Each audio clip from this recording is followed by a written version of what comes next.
Summer, when you were 8, lasted forever. An entire universe fit inside those 3 months.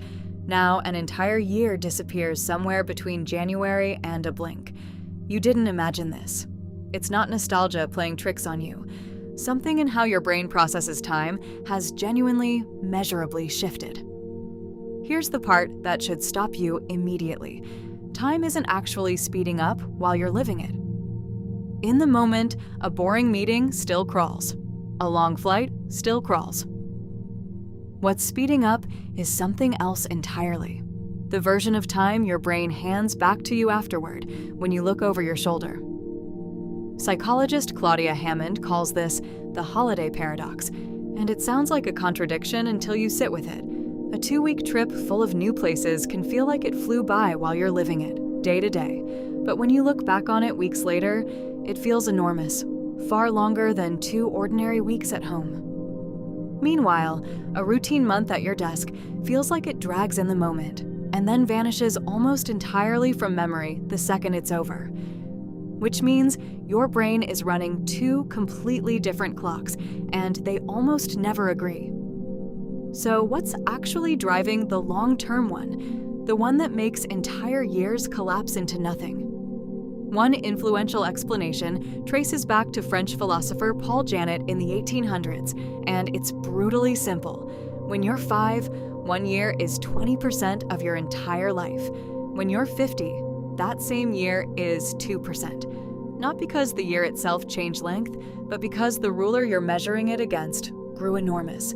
This is sometimes called proportional theory, and while it's intuitive, some researchers argue it's incomplete on its own, since it doesn't explain the holiday paradox at all. Here's where a second, less commonly discussed mechanism comes in, and it may matter more. Neuroscientists studying memory, including researchers who've built on the work of David Eagleman, have found that your brain doesn't measure time directly at all. It has no internal stopwatch. Instead, it estimates duration after the fact, based on how many new memories got created during that stretch. Novel experiences lay down dense, detailed memories. Routine ones barely register, so when your brain looks back and tries to judge how much time passed, it's not counting seconds.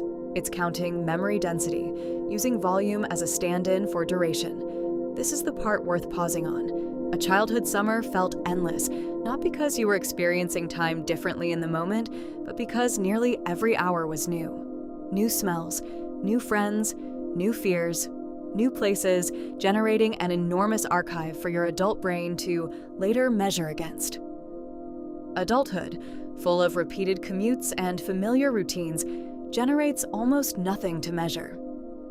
Your brain looks back at a whole year and finds a thin folder where a thick one used to be, and interprets that thinness as speed. You're not remembering less time. You're remembering fewer new things, and your brain has started mistaking one for the other. Here's a question worth sitting with.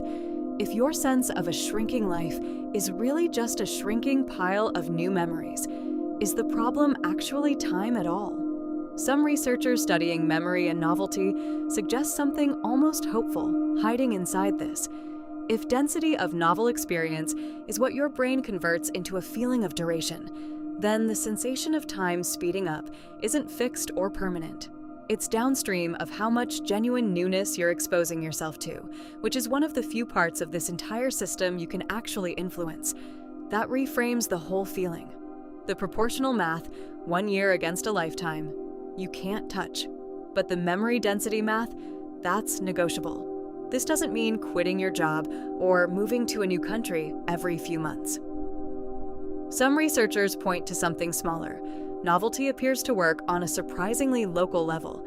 A new route to work, an unfamiliar restaurant, a conversation with someone outside your usual circle. Each one seems to leave a slightly denser mark than the identical routine repeated for the 1,000th time. And it's that density your future self will eventually use to measure how full this year actually was. So the next time a year vanishes behind you and you find yourself wondering where it went, you don't have to accept that the answer is simply age, or entropy, or an unstoppable slide toward less time. You can ask something more useful instead. How many new folders did I actually create this year? And how many days did I just let repeat themselves quietly, unrecorded? Time was never actually running away from you. You were simply forgetting to leave it any evidence that you were there.